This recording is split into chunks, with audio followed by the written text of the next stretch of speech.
waxaan sheegayaa marka maalin qof kasta ee jaanis ka heshaa waa in ay shaqaysata waa in ruway gar la keentaa intaasaan sheegayaa allah subxaanahu wa tacaala ayaa mahadi u sugnaatay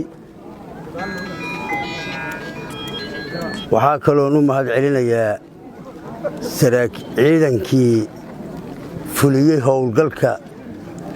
kuwa dhiigga bini'aadamka caadaystay halkaa yaalla ka gutay waajibaadkii ku habboonaa na waa u mahad celinayaa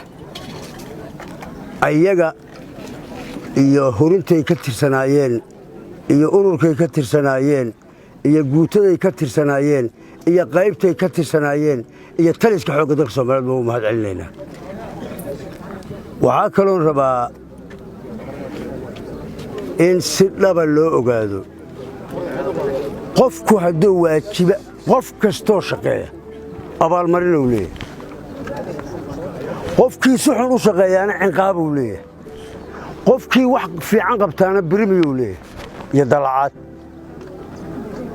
annaga waxa aan hore u ballan qaadnay ama aan ka hadalnay may ahayn inaan qof dulminayne cadowga in la dabar jarana waa rabnay qofkii wax wanaagsan ka shaqeeya in la birimiyaareen ujeeddadu intaasay ahayd inta faa'iido ku soo aroortay sida culimmadu ay noo sheegtay aakhiro jannaa lagu gelayaa oo diinta islaamku qabto cadow kaa hara waaya oo waa shiddada ummadda Soomaaliyeed dhiiggooda caadaysto fayraska in la suuliyo la rabo oo kugu soo duusho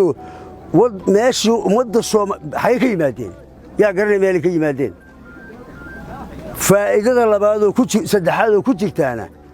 waa in qofkii dhididay dhididkiisii la siiyo tan afraad ay ku jirtaana aniga iyo shabaaboo dagaal isla ba'anina dhex maray abaal baan u hayaa cid kastoo tilaabtaa qaada waxaan rabaa lacagtani waa laba nin nimanku soo ma lacagtani $10,000 waaye waxaa la ii sheegay ciidankani inuu ka tirsan yahay guutada shanaad ururka 39aad waxaa dhinacayga taagan taliya xigeenka ururka 39aad master faarax $10,000 waa u guddoon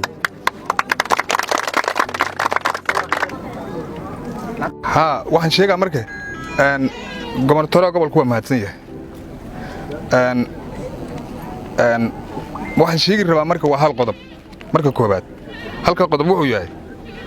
$10,000 waa halkii xambo oo shabaab oo baqtiye baaba lagu bixinayaaba ninka marka 30 riyood leh degan shabaabka oo maalin bari ka qaadana waxaan u sheegayaa miidiyahana qof walba way arkay daawada joogtaa waxaan u sheegayaa waxa uga badanba $10,000 ka badan 30 riyood oo mid maalin laga wadanayo been ma sheegay inuu intuu mid dilo oo iskaga soo tagaba noo yimaada aniga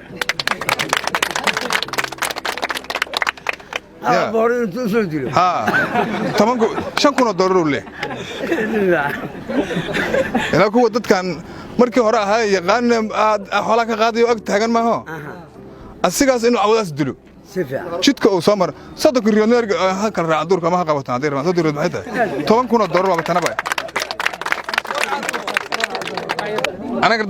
aniga shabaab hasuuga naga dhaxay asna waan hasuugay rag badan oo naga qaba annaguna waa inaan ka argoosanayna ilaahay aan ugu ballan galnay inta aniga ila midana waxaan u sheegaa inay ka argoostaan gudoomiyaha gobolkana waad u jeedin ballanqaadkiisii inuu fuliyo wad arkaysaan waxaan sheegayaa marka maalin qof kasta ee jaanis ka heshaa waa in ay shaqaysata waa in ruway gar la keentaa intaasaan sheegayaa